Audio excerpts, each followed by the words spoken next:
दर्शक बंधु आसुछि श्रावण मास। श्रावण मासरे केउं काम करिबा मना। श्रावण मासरे कौनसी प्रकार मांगलिक कार्य करंतु नाही, यथा विवाह, व्रत, गृह प्रवेश इत्यादि।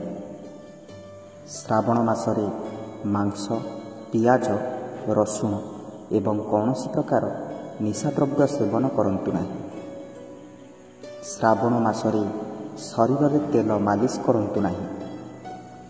श्रावण मासरे जदि आपणक द्वार को केही भी आसुछंती, जेपरिकी गाई, षंढ, बलद इत्यादि, तेबे केबे हेले सेमानंकु घौड़ांतु नाही।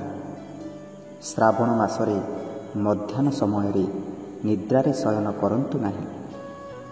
श्रावण मासरे दाढ़ी, केश, नख आदि काटंतु नाही। श्रावण मासरे कंसा बासन रे भोजन करंतु नाही।